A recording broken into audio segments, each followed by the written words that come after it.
2026 ദുബായിലൊരു ജോലിയാണ് നിങ്ങളുടെ ലക്ഷ്യം. അങ്ങനെയാണെങ്കിൽ വീഡിയോ നിങ്ങൾ മൊത്തം കാണണം. റിയാലിറ്റി ഫാക്റ്റ്, ജോലിയുണ്ടോ ഇല്ലയോ, കിട്ടുമോ ഇല്ലയോ എന്ന് ഞാൻ ഈ വീഡിയോയ്ക്കതിൽ പറയുന്നുണ്ട്. ഹബീബി, come to my channel. Dubai നിങ്ങളുടെ പലരുടെയും ഡ്രീം സിറ്റിയാണെന്ന് എനിക്കറിയാം. പക്ഷേ 2026 ആ ഡ്രീം സിറ്റി അലൈവാണോ? Salary cut, silent lay off, fake offer letter, strict visas, അങ്ങനെ പലതരമുണ്ട്. ഇന്ന് ഞാൻ ഈ വീഡിയോയിൽ 2026 ദുബായ് ജോബ് മാർക്കറ്റ് മുന്നോട്ടാണോ പുറകോട്ടാണോ എന്നാണ് നിങ്ങളോട് പറയാൻ പോകുന്നത്. അപ്പോൾ 2026 ദുബായിലേക്ക് വരാൻ വേണ്ടി പ്ലാൻ ചെയ്യുന്ന ഒരാളാണ് നിങ്ങളെങ്കിൽ ഈ വീഡിയോ നിങ്ങൾ സ്കിപ്പ് ചെയ്യാതെ ഫുള്ള് കണ്ടു തീർത്തെങ്കിൽ മാത്രമേ നിങ്ങൾക്ക് വരുന്നതിനെക്കുറിച്ചുള്ളൊരു ധാരണ ഉണ്ടാകത്തുള്ളൂ. അപ്പോൾ നമുക്ക് 2026 പോകുന്നതിന് മുമ്പ് 2024, 2025 ഈ 2 വർഷ കാലയളവിൽ എന്താണ് ദുബായിക്ക് സംഭവിച്ചിട്ടുള്ളതെന്നുള്ളതെന്ന് നോക്കിയിട്ട് നമുക്ക് 2026 പോകാം. 2024, 2025 സംഭവിച്ചിട്ടുള്ള മെയിൻ ഡിഫക്റ്റ് എന്ന് പറയുന്നത് സാലറി കട്ട് ഓഫ് ആണ്. Same job, same work load, lower salary than before. അതായത് 2024, 2025 എംപ്ലോയീസ് സെയിം കമ്പനി തന്നെ സ്റ്റേ ബാക്ക് ചെയ്യുകയാണ് ചെയ്തത്. കാരണം ഹ്യൂജായിട്ടുള്ള ഉദ്യോഗാർത്ഥിയുടെ ഒരു ഒഴുക്ക് കാരണം ലോ ഡിമാൻഡ് വന്നുകൊണ്ട് തന്നെ സേഫായിട്ടുള്ളൊരു കാര്യം എന്ന് പറയുന്നത് ഇപ്പം നിലവിൽ വർക്ക് ചെയ്യുന്ന കമ്പനി തന്നെ വർക്ക് ചെയ്യുക എന്നുള്ളൊരു തീരുമാനത്തിൽ എംപ്ലോയീസ് എത്തിയിട്ടുണ്ട്. മാത്രമല്ല ലോ സാലറി ഓഫ് വന്നിട്ടുണ്ട്, സാലറി കട്ട് വന്നിട്ടുണ്ട്. അതായത് ചില പ്രൊഫഷണൽക്കൊക്കെ ഹൈ സാലറിയിൽ നിന്ന് ലോ സാലറിയിലേക്ക് അവരെ മാറേണ്ട വന്നിട്ടുണ്ട്. അത് ഏതൊക്കെ പ്രൊഫഷനാണെന്നുള്ളത് പറയാം. അതിലാദ്യത്തേത് അഡ്മിൻ ജോബ്സ് ആണ്. ഒരു ആവറേജ് 4000 സാലറി ഉണ്ടായിരുന്നൊരു അഡ്മിൻ ജോബ്സ് 2500, 3000, 3500 സാലറിയിലേക്ക് ഡീഗ്രേഡ് ചെയ്യപ്പെട്ടുകയാണ് ചെയ്തത്. സാലറി കട്ട് ഓഫ് ചെയ്യപ്പെട്ടു. അടുത്താണ് മാർക്കറ്റിംഗ് എക്സിക്യൂട്ടീവ്സ്. ഇവർക്ക് 6000 ദിർഹംസ് വരെ സാലറി ഉണ്ടായിരുന്ന മാർക്കറ്റിംഗ് എക്സിക്യൂട്ടീവ് ഈ 2 വർഷം കൊണ്ട് 3500, 4000 ചുരുക്കപ്പെട്ടു. എന്തുകൊണ്ടാണ് ഇങ്ങനെ സംഭവിച്ചതെന്ന് ചോദിച്ചാൽ എക്സസ് ഓഫ് വർക്കേഴ്സ്, അതായത് ഒരുപാട് ആളുകളുടെ കടന്നുകയറ്റമാണ് ഈ ഒരു മേഖലയിലേക്കുള്ള എംപ്ലോയീസിൻ്റെ സാലറി കട്ട് ഓഫിലേക്ക് എംപ്ലോയറെ എത്തിച്ചത്. അടുത്ത സംഭവിച്ചാണ് സൈലൻറ്റ് ലേ ഓഫ്സ്, അതായത് no termination letter, thank you for your service, no longer required. ഇങ്ങനെയൊരു മെയിൽ അയച്ച് കമ്പനി പല എംപ്ലോയീസിനെയും ലേ ഓഫ് ചെയ്യുകയാണ് ചെയ്തിട്ടുള്ളത്. ഇതാരൊക്കെയാണ് എഫക്റ്റ് ചെയ്തതെന്ന് ചോദിച്ചു കഴിഞ്ഞാൽ 2 കൊല്ലത്തെ വിസ കഴിഞ്ഞ് 3ാമത്തെ വർഷം വിസയെ പുതുക്കാനും കോൺട്രാക്റ്റ് പുതുക്കാനുമായിട്ട് തയ്യാറെടുത്ത് വന്നിരുന്ന എംപ്ലോയീസിനെയാണ് വിസ പുതുക്കാതെയും കോൺട്രാക്ട് റിന്യൂ ചെയ്യാതെയും കമ്പനി ടെർമിനേറ്റ് ചെയ്തത്. അതുപോലെ തന്നെ പ്രൊബേഷനിലുള്ള, അതായത് 6 മന്ത് പ്രൊബേഷൻ, ഇവിടെ ഞാൻ പറഞ്ഞിട്ടുണ്ട്, ഇവിടെ ഒരു കമ്പനിയിൽ ജോലിക്ക് കയറി കഴിഞ്ഞാൽ 6 മന്താണ് പ്രൊബേഷൻ എന്ന് പറയുന്നത്. അങ്ങനെ പ്രൊബേഷനിലുള്ള പല എംപ്ലോയീസിനെയും കമ്പനി ഒരു കാരണമില്ലാതെ ടെർമിനേറ്റ് ചെയ്തിട്ടുണ്ട്. പിന്നെ അതുപോലെ പ്രൊജക്റ്റ് ബേസ്ഡ് ഫയറിംഗ് നടന്നിട്ടുണ്ട്. അതായത് സെയിൽസ്, IT, മീഡിയ, HR ഇങ്ങനെയുള്ള ബന്ധപ്പെട്ടിട്ടുള്ള മേഖലയിലുള്ള ഒരുപാട് എംപ്ലോയീസിൻ്റെയും ജോലി 2025, 2026 നഷ്ടപ്പെട്ടിട്ടുണ്ട്. അപ്പോൾ നിങ്ങൾക്ക് ഏറെക്കുറെ മനസ്സിലാക്കണം 2024, 2025 ഈ 2 വർഷം കൊണ്ട് എന്താണ് ദുബായ് മാർക്കറ്റ് അല്ലെ ജോബ് മാർക്കറ്റിന് സംഭവിച്ചിട്ടുള്ളതെന്ന്. ഇനി ഞാൻ പറയാൻ പോകുന്നത് 2026 ഏറ്റവും കൂടുതൽ സ്ട്രഗിൾ ചെയ്യുന്ന ജോബ് ഇൻഡസ്ട്രീസ് ഏതൊക്കെയാണെന്നുള്ളതാണ്. അതിൽ ഹൈ റിസ്കിൽ ആദ്യത്തേത് വരുന്നത് മീഡിയ ആൻഡ് കണ്ടൻറ്റ്. കാര്യം ഓവർ ക്രൗഡഡ് ആണ്. ഒരുപാട് ആളുകൾ നാട്ടിൽ നിന്ന് തന്നെ ഇങ്ങോട്ട് വന്നിട്ടുണ്ട്. അതുപോലെ തന്നെ ഒരുപാട് ഫ്രീലാൻസേഴ്സ് ഉണ്ട്. ഇതുകൊണ്ട് തന്നെ ഈ ഒരു ഇൻഡസ്ട്രിയാണ് ഒന്നാമതും സ്ട്രഗിൾ ചെയ്യുന്ന 2026 ഇൻഡസ്ട്രി. അടുത്തത് ഡിജിറ്റൽ മാർക്കറ്റിംഗ്. ഞാൻ നേരത്തെ പറഞ്ഞ പോലെ ടു മനി ഫ്രീലാൻസേഴ്സ്. അടുത്തതാണ് ജനറൽ അഡ്മിൻ ജോബ്സ്.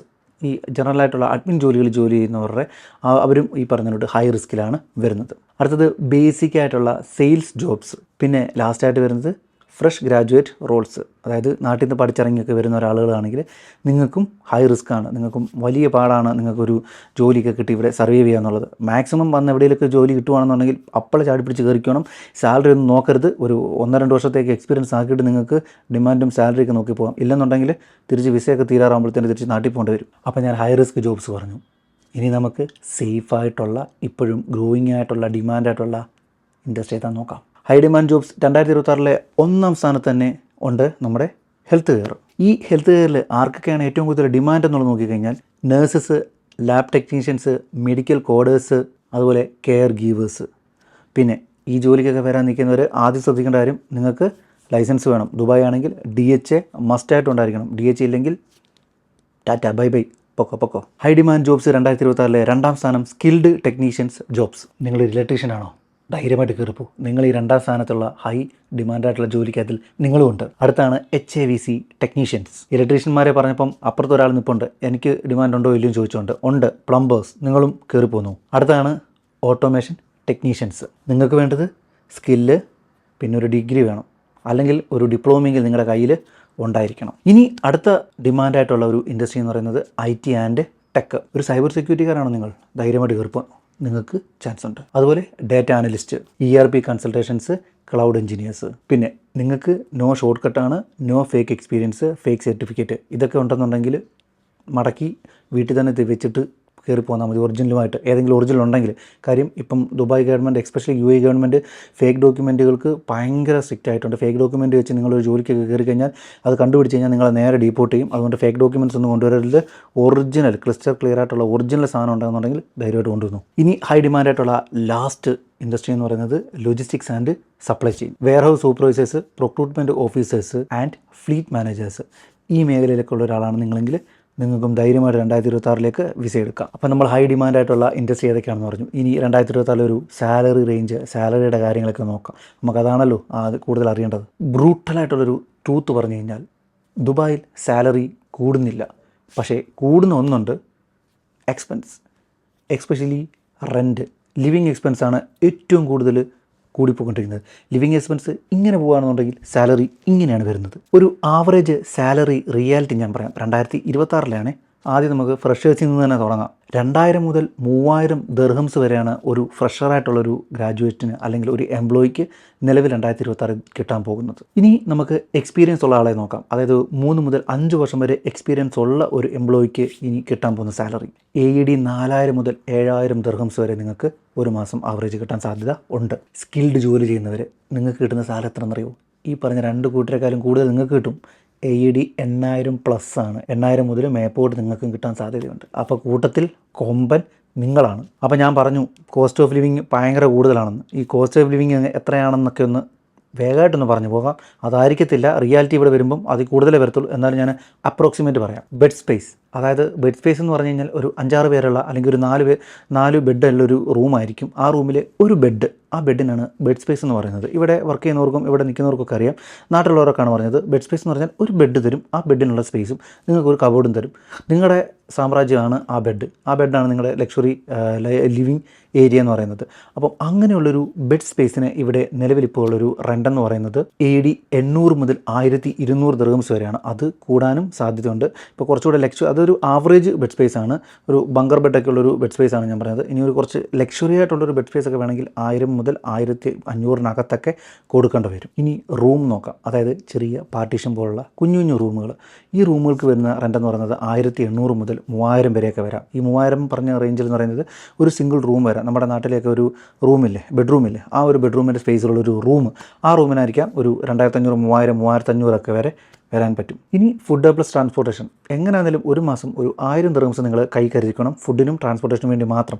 അതൊക്കെ നിങ്ങളുടെ കൺട്രോൾ പോലിരിക്കും. നിങ്ങൾ കുറച്ചൊക്കെ ഫുഡ് കഴിച്ച് കഴിഞ്ഞ് കഴിഞ്ഞാൽ, അല്ലെങ്കിൽ നിങ്ങൾ മെസ്സൊക്കെ ഉപയോഗിച്ച് കഴിഞ്ഞാൽ നിങ്ങൾക്ക് ഫുഡ് കോസ്റ്റ് കുറയ്ക്കാം. അല്ല, നിങ്ങൾക്ക് കുക്കിംഗ് ഒക്കെ ചെയ്ത് കഴിഞ്ഞാൽ ഫുഡ് കോസ്റ്റ് കുറയ്ക്കാം. ഇനി ഡെയിലി ഹോട്ടലിൽ നിന്ന് 3 നേരം ഫുഡ് കഴിക്കാൻ ആഗ്രഹിക്കുന്ന ഒരാളാണ് നിങ്ങളെങ്കിൽ, അങ്ങനെ കഴിക്കുന്ന ഒരു ശീലമുള്ള ആളാണ് നിങ്ങളെങ്കിൽ നിങ്ങളുടെ കാശ് പോകുന്നത് ഹോട്ടലിലോട്ടായിരിക്കും. ഇനി ഇതിൽ നിന്നൊക്കെ സേവ് ചെയ്യാനുള്ളൊരു മാർഗ്ഗം എന്ന് പറഞ്ഞാൽ ഒന്നുമില്ല, ഷെയറിങ് അക്കോമഡേഷനിൽ പോവുക, നല്ലൊരു ഡിസിപ്ലിനായിട്ട് ഫിനാൻഷ്യൽ ഡിസിപ്ലിൻ ഉണ്ടാക്കിയെടുക്കുക. എങ്കിൽ മാത്രം നിങ്ങൾക്ക് ഇതിൽ നിന്നൊക്കെ കുറച്ച് സേവ് ചെയ്യാൻ പറ്റും. അല്ലാതെ കൊണ്ട് ഒരിക്കലും റെൻറ്റ് കുറയുമെന്നോ അല്ലെങ്കിൽ ലിവിങ് കോസ്റ്റ് കുറയുമെന്നോ ഒരിക്കലും വിചാരിക്കേണ്ട, കൂടത്തേ ഉള്ളത്. അപ്പോൾ ഇനി നമുക്ക് അടുത്ത കാറ്റഗറിയിലോട്ട് പോകാം. Rules and visa changes. 2026 കുറേ വിസ ചേഞ്ചസും റൂൾസൊക്കെ മാറ്റി വന്നിട്ടുണ്ട്. അതെന്തൊക്കെയാണെന്ന് ഞാനൊന്ന് വേഗമായിട്ട് പറഞ്ഞു പോകാം. മോസ്റ്റ്ലി എല്ലാവരും വരുന്നത് വിസിറ്റ് വിസയിലാണ്. വിസിറ്റ് വിസ വന്നിട്ടാണ് ജോബ് നോക്കാനൊക്കെ വരുന്നത്. അതിൻ്റെ റിയാലിറ്റി എന്ന് പറയുന്നത് വളരെ കഷ്ടമാണ്. അതായത് 2 മാസം വിസിറ്റ് വിസ വന്നാൽ ജോബ് ഹണ്ട് ചെയ്യാനൊക്കെ ഒരു പ്രഷർ നിങ്ങൾക്ക് കൂടുതലുണ്ടാവും. കാര്യം പണ്ടത്തിനോട്ട് ഒരു 2 കൊല്ലം, ഒരു 3 കൊല്ലം ബാക്കിലൊക്കെ ഒരു വിസിറ്റ് വിസ വരുന്നവർക്ക് പെട്ടെന്ന് ജോലി കിട്ടുമായിരുന്നു. ഇപ്പം 2026 ആകുമ്പോഴത്തേന് അങ്ങനല്ല. ഇപ്പോൾ കഴിഞ്ഞ വർഷം തന്നെ 2, 3, 4 ഒക്കെ വിസ എക്സ്റ്റെൻഡ് ചെയ്ത് വിസിറ്റ് വിസ പുതുക്കി നിൽക്കുന്നവർക്ക് പോലും ജോലി കിട്ടാത്തൊരു സാഹചര്യമാണ്. അപ്പം വിസിറ്റ് വിസ നിങ്ങൾ വന്നാൽ ഭയങ്കര പ്രഷറാണ് നിങ്ങൾക്കൊരു ജോലി കണ്ടെത്താനൊക്കെ കൊണ്ടുള്ളത്. അതുപോലെ ഇനി നിങ്ങൾ വിസിറ്റ് വിസ ജോലി ചെയ്യുന്നതെങ്ങാനും ഇവിടുത്തെ ഗവൺമെൻറ് കണ്ടുപിടിച്ചാൽ ഫൈൻസ് പ്ലസ് ഡീപ്പോർട്ടേഷൻ. അതുപോലെ തന്നെ ഓവർ സ്റ്റേ ഡ്യൂ. അതായത് ചിലർ വിസ എക്സ്റ്റെൻഡ് ചെയ്യാൻ പറ്റാതെ നിൽക്കുന്നവർക്ക് ഓവർ സ്റ്റേ വരുന്നുണ്ട്. ഓവർ സ്റ്റേക്ക് നല്ല പൈസ വരുന്നുണ്ട്. അപ്പം വിസിറ്റ് വിസ വരുന്നവർ ശ്രദ്ധിക്കുക.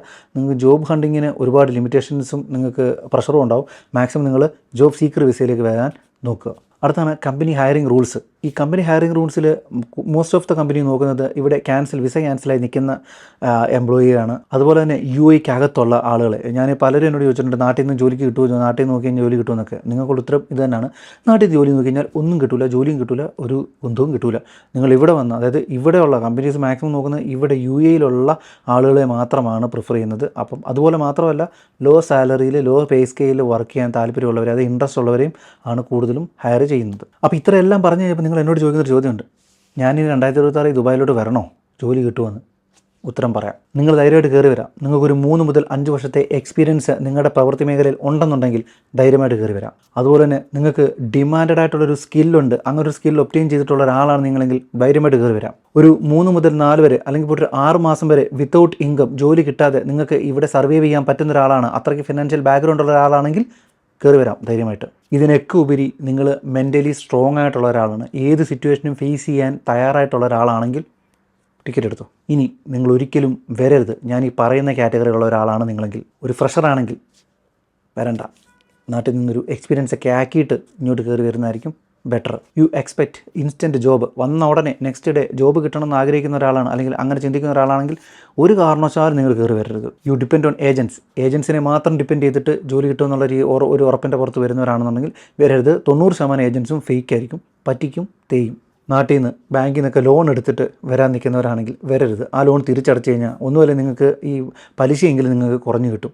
അതുകൊണ്ട് അങ്ങനെയുള്ളവരാണെങ്കിലും വരരുത്. അപ്പോൾ ഇത്രയാണ് ദുബായിയുടെ ഒരു റിയാലിറ്റി. ഇനി ഞാൻ Dubai versus other countries like Europe ഒന്ന് ജസ്റ്റ് ഒന്ന് കമ്പാരിസൺ ചെയ്ത് ഒന്ന് പോകാം. ദുബായ് നോക്കുകയാണെങ്കിൽ ഫാസ്റ്റർ ജോബ്, നോ ടാക്സ്, പക്ഷെങ്കിൽ PR ഇല്ല. ഒരു ദിവസം ഒരു സമയം കഴിയുമ്പോൾ തിരിച്ചു പോക്കണം. അതുപോലെ തന്നെ ജോബ് ഇൻസെക്യൂരിറ്റി, ഞാൻ വീഡിയോ തുടങ്ങിയപ്പോൾ തന്നെ ഞാൻ നിങ്ങളോട് പറഞ്ഞു. ഒരു നിമിഷം നിങ്ങളോട് കമ്പനി പറയുകയാണ് ടാറ്റ ബൈ ബൈ പറഞ്ഞാൽ ആ ടാറ്റ ബൈ ബൈ മേടിച്ചുകൊണ്ട് തന്നെ നിങ്ങൾ തിരിച്ചു പോകേണ്ടി വരും, ഒന്നും ചെയ്യാൻ പറ്റില്ല. അതുകൊണ്ട് ജോബ് സെക്യൂർഡ് അല്ല. ഇനി നേരെ നമ്മൾ യൂറോപ്പിലോട്ട് പോയി കഴിഞ്ഞാൽ PR ഉണ്ട്, PR കിട്ടും, പക്ഷെങ്കിൽ ഹൈ കോസ്റ്റ് ഓഫ് ലിവിങ്സ് ആണ്. സോ ഞാൻ പറഞ്ഞു വരുന്നത് ദുബായ് ഈസ് നോട്ട് ഡെഡ്. ഇപ്പോഴും ദുബായിൽ സാധ്യതകളുണ്ട്. പക്ഷെങ്കിൽ 2026 ദുബായ് എല്ലാവർക്കും വേണ്ടി ഉള്ളതല്ല, ഞാൻ ഈ നേരത്തെ പറഞ്ഞ ആളുകൾക്ക് വേണ്ടി മാത്രം ഉള്ളതാണ് 2026 ദുബായിൽ ഒരു ജോബ് മാർക്കറ്റിൻ്റെ റിയാലിറ്റി എന്ന് പറയുന്നത്. If you upgrade your skill, Dubai will reward U. നിങ്ങളുടെ സ്കില്ല് നിങ്ങൾ അപ്ഗ്രേഡ് ചെയ്താൽ ഉറപ്പായിട്ട് നിങ്ങൾക്ക് ദുബായിൽ ജോലി കിട്ടും, ദുബായിൽ നിങ്ങൾക്ക് കാശുണ്ടാക്കാൻ പറ്റും. ഞാൻ കഴിഞ്ഞ വീഡിയോയിലും പറഞ്ഞു, ഈ വീഡിയോ തുടക്കത്തിലും പറഞ്ഞു, നിങ്ങളൊരു ഡ്രീം കണ്ടിട്ടാണ് ദുബായിലോട്ട് വരുന്നതെങ്കിൽ, റീൽസ് കണ്ടിട്ടാണ് ദുബായിലോട്ട് വരുന്നതെങ്കിൽ നിരാശ മാത്രമായിരിക്കും എൻഡ് ഓഫ് ദ ഡേ നിങ്ങൾക്ക് ബാക്കപ്പായിട്ട് കൈ കിട്ടുന്നത്. സോ അപ്പോൾ ഇത്രയുള്ള കാര്യങ്ങളൊക്കെ. അപ്പോൾ ഞാൻ ഒരിക്കലും നിങ്ങളെ നിരാശപ്പെടുത്താൻ വേണ്ടിയല്ല ഈ ഒരു വീഡിയോ ചെയ്തതും, നിരാശപ്പെടുത്തുന്ന കാര്യങ്ങളല്ല പറഞ്ഞത്, ഫാക്റ്റും റിയാലിറ്റിയാണ് പറഞ്ഞത്. അപ്പോൾ റിയാലിറ്റി നിങ്ങൾക്ക് മനസ്സിലായെന്ന് ഞാൻ വിചാരിക്കുന്നു. ഇനി എന്തെങ്കിലും ഡൗട്ടോ കാര്യങ്ങളോ ഉണ്ടെന്നുണ്ടെങ്കിൽ ധൈര്യമായിട്ട് നിങ്ങൾക്ക് കമൻറ്റ് ബോക്സിൽ ചോദിക്കാം. എനിക്കറിയാവുന്ന കാര്യങ്ങൾ ഞാൻ നിങ്ങളോട് ഷെയർ ചെയ്യുന്നതാണ്. അപ്പോൾ നിങ്ങൾ ചെയ്യേണ്ട കാര്യം എന്താണ്? സബ്സ്ക്രൈബ് ചെയ്യുക, ഷെയർ ചെയ്യുക, ബെൽ ബട്ടൺ ഞെരുക്കി പൊട്ടിക്കുക. അപ്പോൾ എന്തായാലും നമുക്ക് അടുത്ത വീഡിയോയിൽ കാണാം. അതുവരെയും മാസലാമ.